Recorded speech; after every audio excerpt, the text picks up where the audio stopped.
Assalamu alaikum student, I am your chemistry teacher and this is the second lecture of second chapter acid bases and salts, and the topic today we will study is Lewis concept of acids and bases. And जैसा कि मैंने पहले जो हमने lecture discuss किया था उसमें मैंने आपको कॉन्सेप्ट बताया था कि according to Lewis which species will act as a acid and which species will act as a base.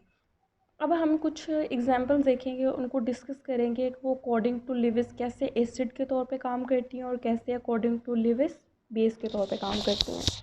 अगर आपको थोड़ा याद हो जो हमने लास्ट लेक्चर में डिस्कस किया था, तो हमने कहा था कि कोई भी एलिमेंट या स्पीशीज जो इलेक्ट्रॉन पेयर डोनेट कर सकती है, एज अ डोनर के तौर पे काम करेगी, उसको हम बेस कहते हैं। और कोई भी ऐसा स्पीशीज जो इलेक्ट्रॉन एक्सेप्ट करेगी, इलेक्ट्रॉन पेयर को एक्सेप्ट करेगी, उसको हम अकॉर्डिंग टू लिविस क्या कहते हैं, एसिड का नाम देते हैं। तो अब हम कुछ स्पीशीज देखते हैं, जैसा कि आपने 9th क्लास में पढ़ा होगा ऑक्टेट रूल। अब ऑक्टेट रूल के अकॉर्डिंग हमने पढ़ा हुआ है कि हर जो एलिमेंट होता है हमारे पास, उसमें एटम्स होते हैं, उनमें शेल्स होते हैं, और शेल्स में ऑर्बिटल्स होते हैं एस-पी-डी-एफ। आपने देखा होगा ना, एस-पी-डी-एफ ये ऑर्बिटल्स होते हैं। और ये जो ऑर्बिटल्स होते हैं इनमें इलेक्ट्रॉन्स क्या होते हैं, एग्जिस्ट कर रहे होते हैं, इनमें इलेक्ट्रॉन्स होते हैं। अब जो इलेक्ट्रॉन्स हैं, अब हर जो एलिमेंट है वो चाहता है कि उसके जो वैलेंस शेल है उसमें 8 इलेक्ट्रॉन हो, उसमें वो इतने अकोमोडेट करना चाहता है ताकि उसके 8 इलेक्ट्रॉन पूरे हों, वो स्टेबल हो, ना वो किसी के साथ रिएक्ट करे और ना ही कोई और स्पीशी उसके ऊपर मतलब कि उससे अटैक करके उसके साथ रिएक्ट करके कोई और कंपाउंड जो है वो उसकी फॉर्मेशन हो। तो अब कोई भी ऐसा ऑर्बिटल जिसमें 8 इलेक्ट्रॉन्स होंगे तो वो स्टेबल है, अगर 8 से कम होंगे तो वो खुद को स्टेबल करने के लिए इलेक्ट्रॉन को क्या करेगा, एक्सेप्ट करेगा। और अगर 8 से ज़्यादा होंगे तो उनको क्या करेगा, डोनेट करेगा ऑफ कोर्स। तो ये आपकी लाइन लिखी हुई है कि ऐसा कोई भी ऑर्बिटल जो एम्प्टी हो, एम्प्टी मतलब कि उसके पास 8 इलेक्ट्रॉन नहीं है, वो एम्प्टी है, खाली है, उसको और ज़्यादा इलेक्ट्रॉन की ज़रूरत है। तो जो इलेक्ट्रॉन को ज़रूरत है वो लेना चाहता है, तो वो क्या करेगा, और ज़्यादा इलेक्ट्रॉन्स को अपने अंदर अकोमोडेट करेगा, रखेगा।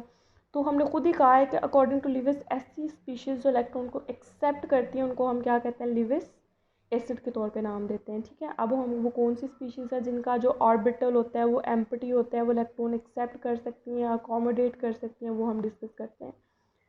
अब सबसे पहले वो कह रहा है कि कोई भी ऐसी स्पीशी जिसका ऑक्टेट जो है ना वो इनकम्प्लीट हो, यानी कि इनकम्प्लीट मतलब उसके शेल में इलेक्ट्रॉन्स पूरे ना हो, 8 इलेक्ट्रॉन पूरे ना हो, तो 8 इलेक्ट्रॉन पूरे करने के लिए इलेक्ट्रॉन को एक्सेप्ट करेगा। तो अब इसी तरह ये कुछ एग्जांपल्स दी हुई हैं, जैसे कि brown trifluoride, aluminium trichloride, ferric trichloride. ये जो जितने भी हैं ना हमारे पास, इसमें बोरोन ले लें, एल्यूमिनियम ले लें, ये जो आयरन है इसको ले लें, इन सब के पास कितने इलेक्ट्रॉन्स हैं, 6 इलेक्ट्रॉन्स हैं। तो आपको पता है ना, अकॉर्डिंग टू ऑक्टेट रूल हर एलिमेंट चाहता है उसके वैलेंस शेल में कितने इलेक्ट्रॉन हो, 8 हो। तो अगर इसके पास 8 नहीं है, 6 है, तो इसका मतलब इसके पास एबिलिटी है कि ये 2 इलेक्ट्रॉन्स को एक्सेप्ट कर सकता है, इसलिए ये मज़ीद 2 इलेक्ट्रॉन्स को एक्सेप्ट करेगा। तो अकॉर्डिंग टू ऑक्टेट रूल फिर ये और इलेक्ट्रॉन्स लेना चाह रहा है, तो फिर लिविस के अकॉर्डिंग जिसका ऑक्टेट इनकम्प्लीट हो वो इलेक्ट्रॉन एक्सेप्ट करना चाहता है, उसके पास एबिलिटी है कि वो इलेक्ट्रॉन ले सकता है, उसको हम क्या कहते हैं, लिविस एसिड के तौर पे नाम देते हैं।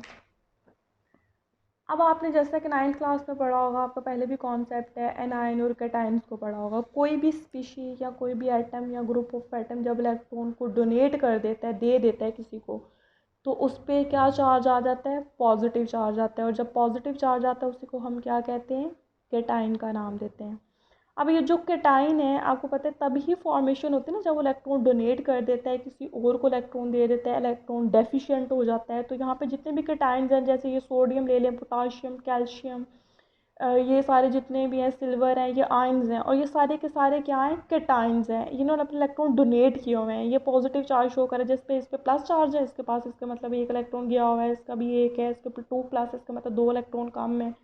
सिल्वर के पास भी 1 इलेक्ट्रॉन कम है। तो इनमें टेंडेंसी है, एबिलिटी है कि ये इलेक्ट्रॉन्स क्या कर सकते हैं, एक्सेप्ट कर सकते हैं। और पॉजिटिव चार्ज शो कर रहा है कि ये डेफिशिएंट इन इलेक्ट्रॉन्स हैं, क्योंकि इलेक्ट्रॉन कोई भी एटम डोनेट करता है, लूज़ कर देता है, खो देता है, तब ही उस पर पॉजिटिव चार्ज आता है। ठीक है, तो जिस पर पॉजिटिव चार्ज होगा वो और इलेक्ट्रॉन लेने की कैपेसिटी रखता है, उसकी टेंडेंसी है कि वो और इलेक्ट्रॉन ले सकता है। तो ऐसी स्पीशीज़ भी अकॉर्डिंग टू लिविस क्या हैं, एसिड्स हैं। अब हम देखते हैं कि कौन सी स्पीशीज़ हैं जो अकॉर्डिंग टू लिविस बेस के तौर पे काम करती हैं। अब जो पहली स्पीशीज आपने पढ़ा उसका रिवर्स ले लें, उसको उल्टा कर लें। अब ऐसे एटम्स या ऐसे एलिमेंट्स जिनके शेल्स में इलेक्ट्रॉन्स क्या हों, ज़्यादा हों, यानी कि उनके पास इलेक्ट्रॉन अवेलेबल हों, तभी वो डोनेट करेंगे ना नेक्स्ट। अगर तो वो डेफिशिएंट होंगे तो इलेक्ट्रॉन एक्सेप्ट करेंगे और वो एसिड के तौर पे काम करेंगे। तो अब ये देखें, ये अमोनिया देख लें आप, अमाइंस देख लें आप, अल्कोहल्स देख लें आप, ये जो आप ऊपर डॉट्स बने हुए हैं आपको पता है ये इलेक्ट्रॉन्स होते हैं, ये पेयर ऑफ इलेक्ट्रॉन है और इसको हम लोन पेयर का नाम देते हैं। किसका नाम देते हैं? लोन पेयर का। जहाँ पे भी दो इलेक्ट्रॉन्स इकट्ठे होते हैं और इस तरह से मौजूद होते हैं, इसका मतलब होता है ये लोन पेयर है। दो इलेक्ट्रॉन्स को हम जो है ना लोन पेयर कहते हैं। ये जो लोन पेयर है ना ये अवेलेबल है, यानी कि इसके 4 इलेक्ट्रॉन जो अवेलेबल है, यहाँ पे 2 अवेलेबल हैं, इसके पास भी 2 अवेलेबल है। ये मज़ीद बॉन्डिंग कर सकते हैं, यानी कि बॉन्डिंग तभी होती है ना जब इलेक्ट्रॉन डोनेट किए जाते हैं। ये इलेक्ट्रॉन डोनेट करेंगे और किसी और के साथ क्या कर लेंगे? बॉन्डिंग कर लेंगे। तो हम ये कह सकते हैं कोई भी ऐसी स्पीशीज़, न्यूट्रल स्पीशीज़ कह लें, जिनके पास एक एटलीस्ट लोन पेयर क्या हो, इलेक्ट्रॉन्स का अवेलेबल हो, इनको हम क्या कहते हैं? अकॉर्डिंग टू लिविस बेस का नाम देते हैं। ये देखिए जैसा कि अमाइंस हो गया, अमोनिया हो गया, अल्कोहल हो गया, ये सारे इलेक्ट्रॉन्स क्या कर सकते हैं? डोनेट कर सकते हैं। अब जैसा कि ये इलेक्ट्रॉन लॉस होता है जब इलेक्ट्रॉन का, तो पॉजिटिव चार्ज आता है, कैटाइन आता है, तो ये मज़ीद इलेक्ट्रॉन एक्सेप्ट कर सकते हैं। ये बता रहे होते हैं कि हमारे पास इलेक्ट्रॉन की क्या है? डेफिशिएंसी है। इसी तरह से जब भी कोई एटम या ग्रुप ऑफ एटम जो होता है इलेक्ट्रॉन एक्सेप्ट करता है तो उसके पास क्या आ जाता है? नेगेटिव चार्ज आता है। इसका मतलब उसके पास क्या है? एक्सेस ऑफ इलेक्ट्रॉन है, उसके पास इलेक्ट्रॉन से ज़्यादा है। तो ये इलेक्ट्रॉन क्या करेगा? डोनेट कर सकता है, किसी और को दे सकता है, इसके पास एक्स्ट्रा इलेक्ट्रॉन्स अवेलेबल हैं। तो हमने खुद ही कहा है कि ऐसी स्पीशीज़ जिनके पास इलेक्ट्रॉन ज़्यादा अवेलेबल हो वो डोनेट कर सकते हैं, आगे दे सकते हैं, शेयर कर सकते हैं, उनको हम क्या कहते हैं? लिविस बेस का नाम देते हैं। ये लिविस बेसिस हैं। अब इतने भी हमने एसिड बेस के कॉन्सेप्ट पढ़े हैं, उनका हमें उन्होंने कंक्लूजन दिया हुआ है। अगर आपको याद हो, हमने आर्हीनियस का पढ़ा था कि एसिड वो होता है जो प्रोटॉन डोनेट करता है और बेस वो होती है जो हाइड्रोक्सल देती है, ठीक है। और जब आपको पता है एच पॉजिटिव यानी कि प्रोटॉन और ओ एच नेगेटिव यानी कि हाइड्रोक्सल आपस में रिएक्ट करेंगे तो क्या बनाएंगे? वाटर, ठीक है। साल्ट प्लस वाटर बनाते हैं, क्योंकि एसिड और बेस जब भी आपस में रिएक्शन करते हैं तो ये याद रखना है आपने कि वो सॉल्ट और वाटर बनाते हैं। अब ब्रॉन्स्टन लॉरी ने कहा था कि जो प्रोटॉन डोनेट करे और जो प्रोटॉन एक्सेप्ट करे उसको डिस्कस कर। प्रोटॉन डोनेट करेगा तो वो एसिड होगा, प्रोटॉन एक्सेप्ट करेगी तो वो बेस होगी और कॉन्जुगेट एसिड बेस का पेयर बनता था।